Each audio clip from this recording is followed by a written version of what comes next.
Break के बाद आपका स्वागत है। महाकुंभ में लगातार श्रद्धालुओं की भीड़ उमड़ रही है। शुक्रवार को 59 लाख से ज्यादा लोगों ने पवित्र स्नान किया। करीब 11 करोड़ लोगों ने अब तक डुबकी भी लगाई और आज सुबह भी श्रद्धालुओं की भीड़ देखी जा रही है। तस्वीरें आप महाकुंभ की देख रहे हैं, जहां पर लोगों की भीड़ आप साफ तौर पर देख पा रहे होंगे। इसके साथ ही आपको ये जानकारी दे दें कि 11 करोड़ से ज्यादा लोगों ने संगम स्नान में डुबकी लगाई है। लोगों में उत्साह खास तौर पर देखा जा रहा है।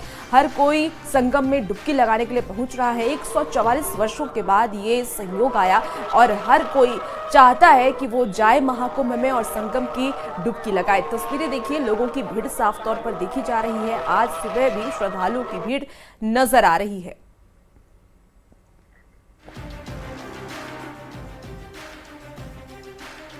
यूपी के सीएम योगी आदित्यनाथ का आज प्रयागराज दौरा है। सीएम योगी सुबह 11:30 बजे प्रयागराज पहुंचेंगे। मुख्यमंत्री सबसे पहले अखिल भारतवर्षीय अवधूत भेषबारह पंथ योगी महासभा में शामिल होंगे। इसके बाद कल्याण सेवा आश्रम में श्री कल्याणदास जी महाराज अमरकंटक से मुलाकात करेंगे। इसके बाद विश्व हिंदू परिषद शिविर सेक्टर 18 प्रयागराज में आयोजित संत सम्मेलन में शिरकत करेंगे।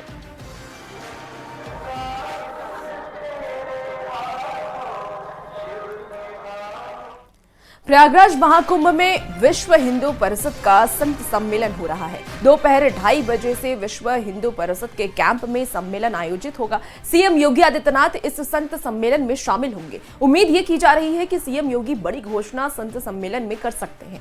संत सम्मेलन में कई अहम मुद्दों पर चर्चा होगी। सम्मेलन में काशी मथुरा की पूर्ण मुक्ति, वक्फ बोर्ड के अधिकार पर अंकुश, हिंदुओं की जनसंख्या बढ़ाने के लिए उनसे कम से कम 3 बच्चे पैदा करने की अपील और मठ मंदिरों को सरकारी नियंत्रण से मुक्त कराने जैसे मुद्दों पर चर्चा की जाएगी।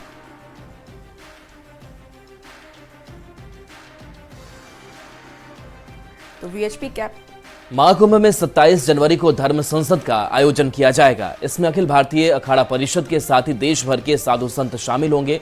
इस धर्म संसद में एक तरफ जहां सनातन बोर्ड के गठन की मांग की जाएगी, वहीं वक्फ बोर्ड को समाप्त करने के लिए भी आवाज उठाई जाएगी।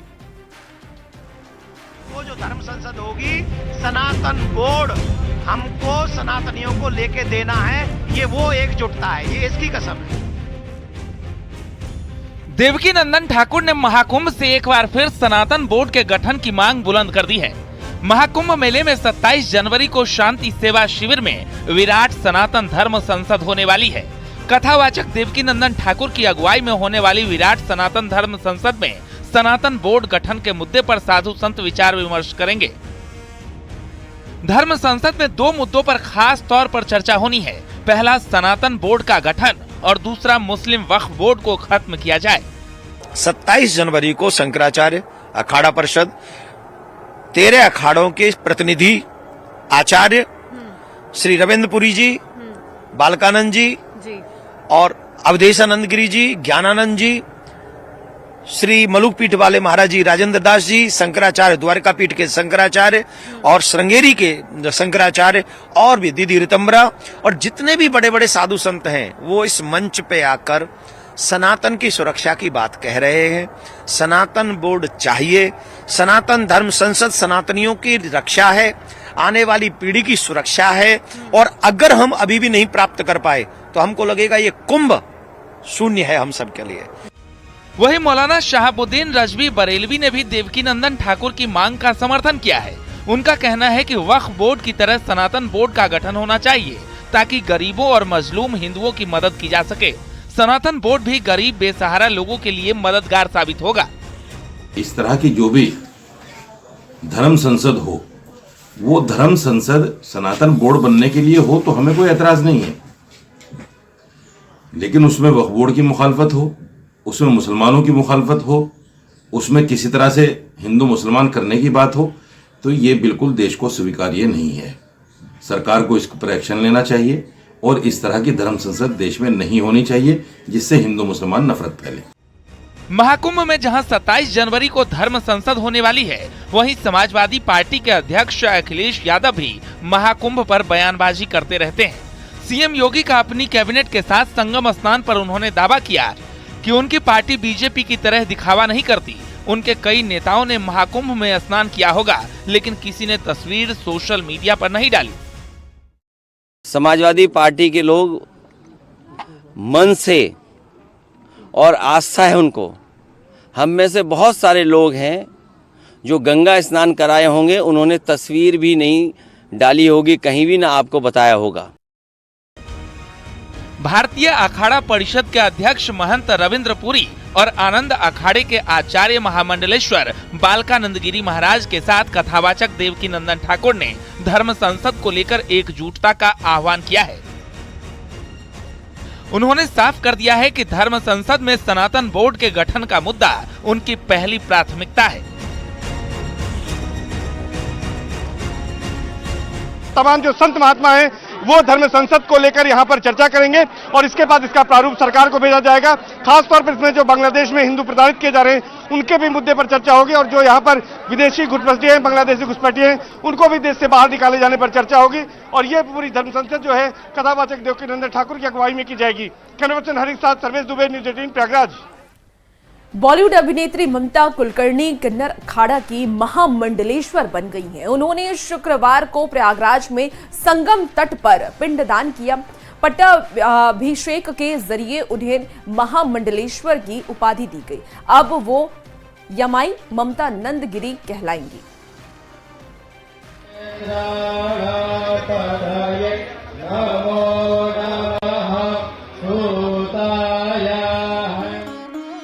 ममता कुलकर्णी किसी परिचय की मोहताज नहीं है। 90 के दशक में लोगों के दिलों पर राज करने वाली ममता कुलकर्णी ने बॉलीवुड की बहुत सारी फिल्मों में काम किया। यही नहीं, बड़े बड़े विवादों से भी उनका नाता रहा है।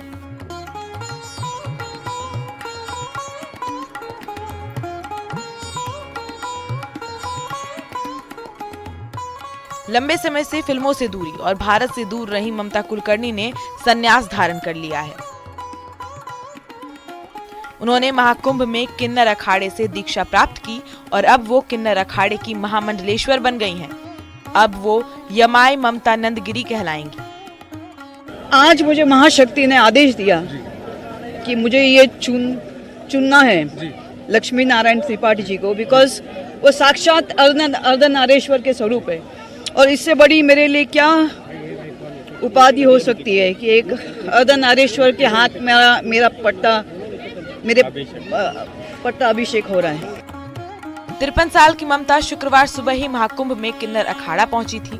किन्नर अखाड़े की आचार्य महामंडलेश्वर लक्ष्मी नारायण त्रिपाठी से मुलाकात की। दोनों के बीच करीब 1 घंटे तक महामंडलेश्वर बनने को लेकर चर्चा हुई। इसके बाद किन्नर अखाड़ा ने उन्हें महामंडलेश्वर की पदवी देने का ऐलान किया। बाद में अखिल भारतीय अखाड़े के अध्यक्ष रविंद्र पुरी से मुलाकात के बाद ममता कुलकर्णी के महामंडलेश्वर बनने की प्रक्रिया शुरू हुई। गंगा में स्नान, पिंडदान से लेकर पट्टाभिषेक तक की प्रक्रिया पूरी कर ली गई और इसी के साथ कभी फिल्मों में अभिनय करने वाली ममता कुलकर्णी महामंडलेश्वर बन गई। Bureau report, news 18।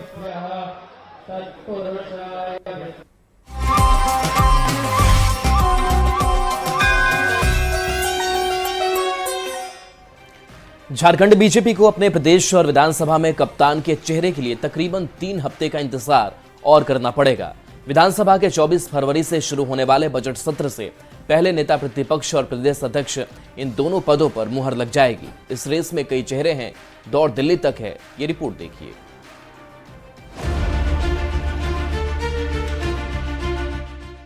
Jharkhand BJP के अध्यक्ष और नेता प्रतिपक्ष के चेहरों को लेकर इंतजार और लंबा होता जा रहा है।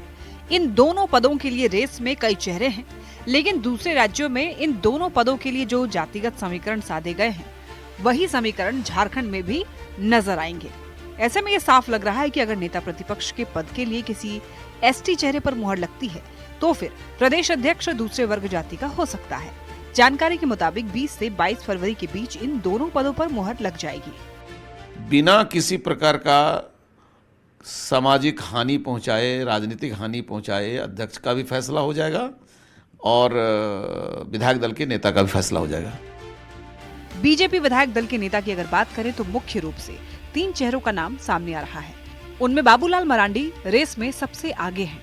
वो एसटी समाज से भी हैं, जिसका भरोसा जीतना पार्टी के लिए अब एक मिशन बन चुका है। वहीं दूसरी ओर इसमें चंपाई सोरेन और 7वीं बार विधायक बने सीपी सिंह का नाम भी शामिल है। वहीं बात प्रदेश अध्यक्ष पद की अगर करें तो वर्तमान कार्यकारी अध्यक्ष रविंद्र राय का नाम सबसे आगे चल रहा है। हालांकि इनके अलावा दिनेशानंद गोस्वामी और अनंत ओझा जैसे दूसरे नाम भी शामिल हैं। हालांकि रविंद्र राय ने पूरा फैसला केंद्रीय नेतृत्व पर छोड़ दिया है।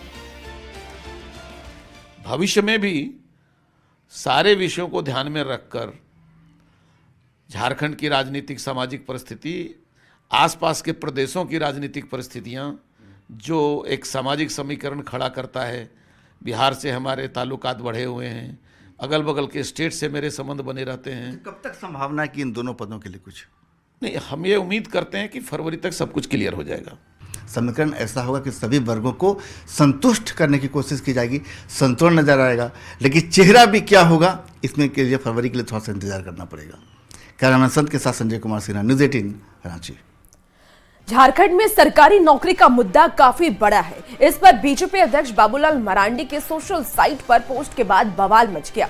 बाबूलाल मरांडी ने हेमंत सोरेन सरकार पर 2,07,000 नौकरी खत्म करने का आरोप लगाया है और इस आरोप के बाद बीजेपी जहां सरकार पर हमलावर है, वहीं सत्ता पक्ष ने रोजगार का दावा दोहराते हुए बीजेपी पर ही पलटवार किया है। बाबूलाल के पोस्ट पर बवाल। सर्दी में भी गरमाई सियासत। सरकार से बाबूलाल ने पूछे सवाल। 2,07,000 नौकरी कैसे खत्म हुई?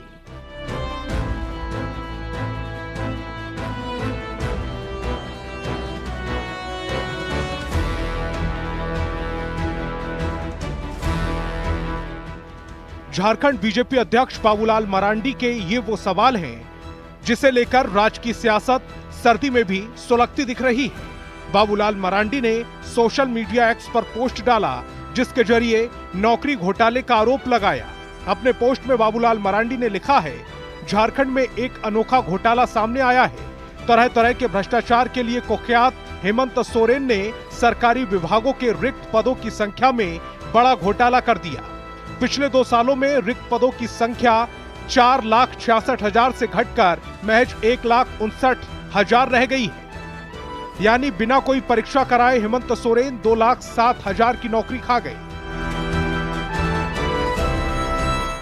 बाबूलाल मरांडी के आरोपों के समर्थन में बीजेपी के तमाम नेता उतर आए और सरकार पर युवाओं से खिलवाड़ का आरोप लगाया। सभी विभाग में घटा देना यह दुर्भाग्यपूर्ण है।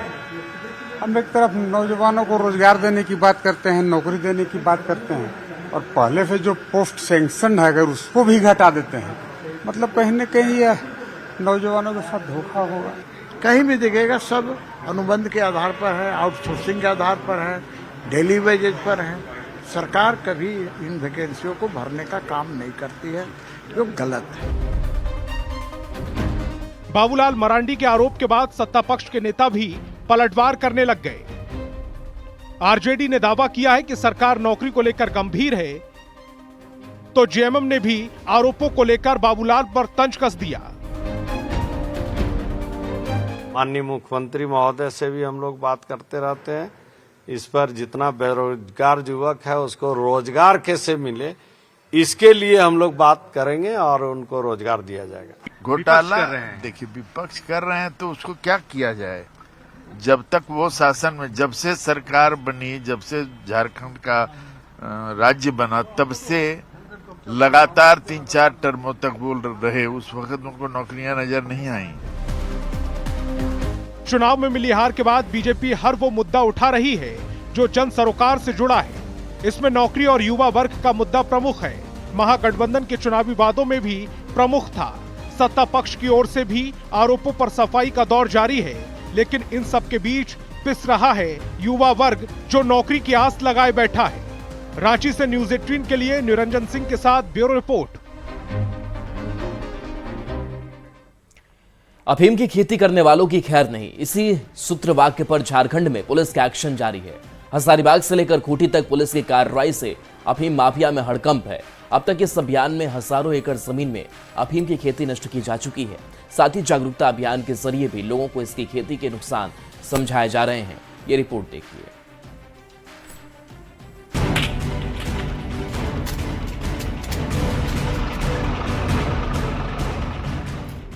अफीम की खेती के खिलाफ पूरे झारखंड में पुलिस एक्शन मोड में है।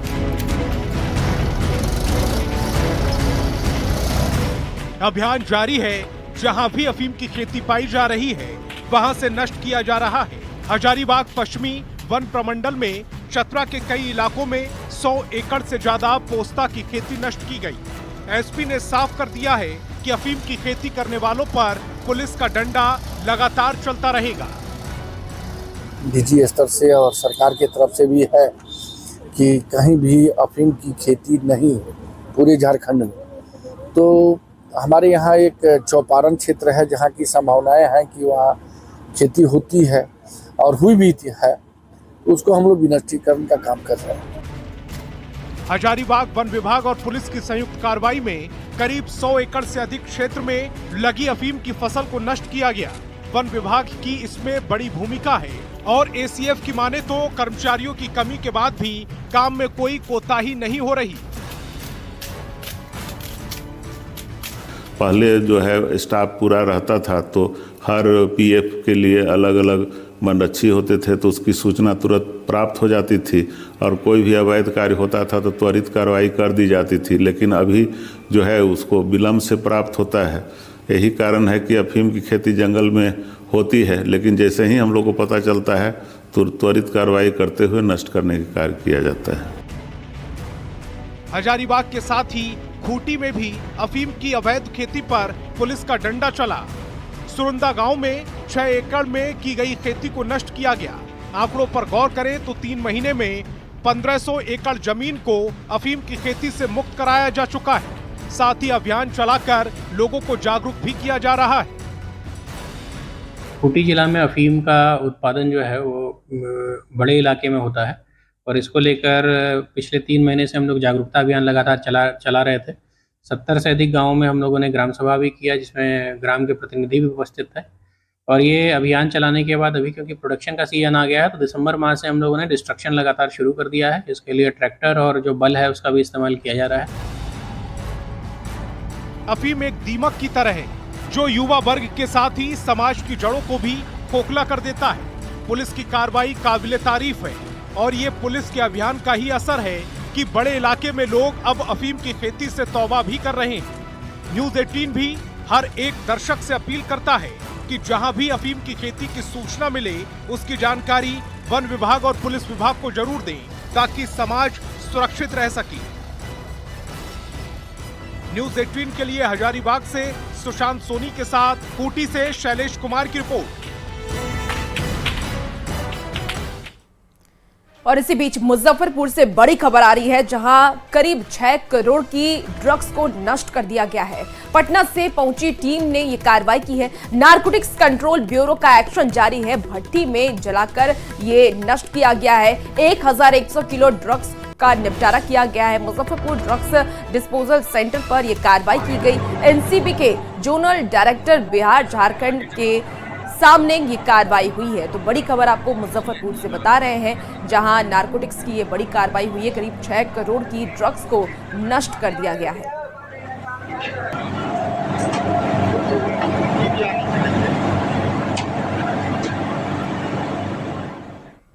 फिलहाल इस बुलेटिन में इतना ही। बने रहिए न्यूज़ 18 बिहार झारखंड के साथ।